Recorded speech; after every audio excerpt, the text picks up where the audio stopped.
Hi అండి, welcome to rainbow institute of education. మనం ఇంతకు ముందు వీడియోలో డిస్కస్ చేసాం నౌన్ గురించి, వర్బ్ గురించి, అడ్జెక్టివ్ గురించి, ప్రిపోజిషన్ గురించి.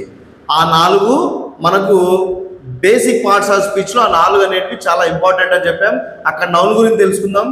ఇక్కడ డూయింగ్ వర్డ్స్. డూయింగ్ వర్డ్స్ అంటే ఏంటి? ఇంగ్లీష్లో మనం చేసే పనిని తెలిపేది అనమాట. మనం చేసే పనిని తెలిపేది ఏంటివి? దానిలోనే మనం వర్బ్స్ అంటాం. డూయింగ్ వర్డ్స్నే మనం వర్బ్ అని కూడా అంటాం. ఎందుకంటే వర్బ్ని ఇలా కూడా చెప్పొచ్చు. డూయింగ్ వర్డ్స్ అంటే చూడండి, ఏదైతే ఎవరైతే అంటే ద పర్సన్, ఎవరైనా పర్సన్ కావచ్చు, అనిమల్ కావచ్చు, లేదా ఎనీథింగ్, ఏమైనా కానీ అవి చేసే పనులను అంటే యాక్షన్ అంటారు అనమాట.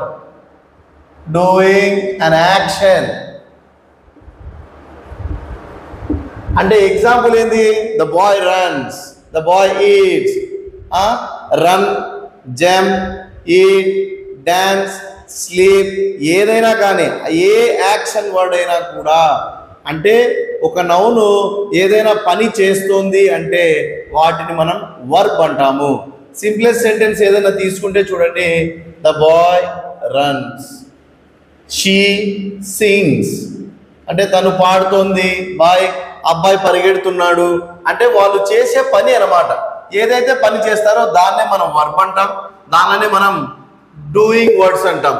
So do follow our channel, like, share and subscribe. ఇంకా మీకు వర్బుకైనా నౌన్కైనా ప్రతి ఒక్క పార్ట్స్ ఆఫ్ స్పీచ్ కూడా మా వీడియోలో వర్క్ షీట్స్ అన్ని చూపించి వాటి గురించి ఎక్స్ప్లెయిన్ చేయడం జరుగుతుంది. అటువంటి వీడియోస్ ఇంకా కావాలి అంటే లైక్ చేయండి, షేర్ చేయండి, సబ్స్క్రైబ్ చేయండి.